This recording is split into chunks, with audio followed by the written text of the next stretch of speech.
இப்போ தான் யூரின் போயிட்டு வந்தோம், மறுபடியும் யூரின் போகணும் போல் ஒரு எண்ணம் இருக்குது. இது மாதிரி அடிக்கடி நடக்குது. ஒரு நாளைக்கு குறைஞ்சபட்சம் பகல்லையே ஒரு 10-20 தடவைக்கு மேலே யூரின் அடிக்கடி போயிட்டே இருக்கிற மாதிரி இருக்கிறது எக்ஸசிவ் யூரினேஷன். இந்த கண்டிஷனில் நீங்கள் சஃபர் ஆகிட்ருக்கீங்க அப்படின்னா இது ஒரு ஹெல்த் இஷ்யூன்னு உங்களுக்கு தெரியுமா? இது நீங்கள் ஏற்கனவே நம்ம டெஸ்டெல்லாம் எடுத்துட்டோம். சிலருக்கு சிறுநீர் பை இறக்கம் இருக்குது, பெண்களா ஆண்களா 2 பேருக்குமே சிறுநீர் பை இறக்கம் இருக்குன்னு ரிப்போர்ட் கொடுத்துருக்குறாங்க.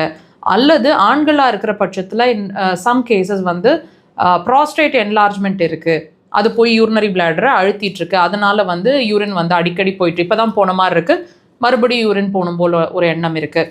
இந்த மாதிரி உங்களுக்கு ரிப்போர்ட் கொடுத்துருக்குறாங்க அப்படின்னா இதுக்கு இப்போ ரிப்போர்ட் வந்துருச்சு, இதுதான் ரீசன்.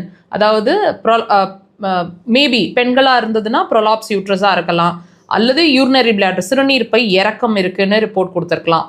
ஆண்களாக இருக்கிற பட்சத்தில் நான் சொன்ன மாதிரி ப்ராஸ்டேட் என்லார்ஜ்மெண்ட், விதைப்பை வீக்கம் அதிகமாக இருக்குது அப்படிங்கிற மாதிரி ரிப்போர்ட் கொடுத்துருக்குறாங்க. ரிப்போர்ட் வந்துருச்சு, இதுக்கான ரீசன் நம்ம தெரிஞ்சுக்கிட்டோம். ஆனால் அதுக்கு ட்ரீட்மெண்ட்ஸில் தான் இருக்கிறோம்.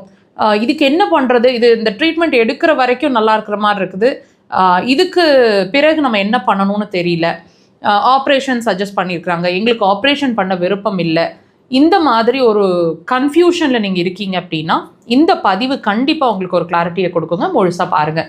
இப்போ இந்த ப்ராப்ளம் எல்லாம் வந்துட்டுருக்கு இல்லைங்களா, இந்த நான் சொன்ன மாதிரி ஒரு ஆண்களுக்கு ஒரு ப்ராப்ளம், வயதான ஆண்களுக்கோ பெண்களுக்கோ இருக்கக்கூடிய பிரச்சனைகள்லாம் ஏன் வருது? வயது மூப்பு தான் காரணமா? கண்டிப்பாக இல்லைங்க. நீங்கள் கம்பேரிட்டிவாக பாருங்கள், உங்களை விட ஏஜில் இருக்கிற நிறைய பீப்புள் எல்டர்லி பீப்புள் நல்லா தான் இருந்துட்டுருக்காங்க இப்போ வரைக்கும். உங்களுக்கு மட்டும் ஏன் அந்த ப்ராப்ளம் வருது? உங்கள் பாடி இப்போது இந்த ப்ராப்ளம் நீங்கள் ரொம்ப சிவியர், அதாவது ரொம்ப அதிகமானதுக்கு அப்புறம் தான் போய் டெஸ்ட் எடுத்து செக் பண்ணியிருக்கீங்க. நீங்கள் முன்னாடியே உங்களோட பாடி ஆனால் சின்ன சின்ன விஷயமா உங்களுக்கு சொல்லிட்டு இருந்திருக்கணும். என்ன சொல்லிட்டு இருந்திருக்கோம்? காதில் சவுண்ட் கேட்குற மாதிரி இருக்கிறது, இடுப்புக்கு கீழே தெம்பு இல்லாமல் இருக்கிறது, இடுப்பு வலி வர்ற மாதிரி இருக்கிறது, மெனோபாஸ் ஒன்று ஏர்லி மெனோபாஸாக இருக்கலாம் அல்லது லேட் மெனோபாஸாக இருக்கிற மாதிரி இருக்கலாம். ரொம்ப மென்சஸ் ஆகிட்டுருக்கு அப்படின்னா ரொம்ப அதிகமான மென்சஸ் சைக்கிள், யூரினில் கண்டிப்பாக ப்ராப்ளம் இருந்திருக்கணும். ரைட் ஃப்ரம் த பிகினிங் ஏதாவது ஒரு சிரமங்கள் யூரின் சம்மந்தமாகவோ இடுப்பு கீழேயோ இருந்திருக்கணும். இதை நீங்கள் வாட்ச் பண்ண தவறி இருக்கிறதுனால தான் இந்த ப்ராப்ளம் வந்திருக்கு.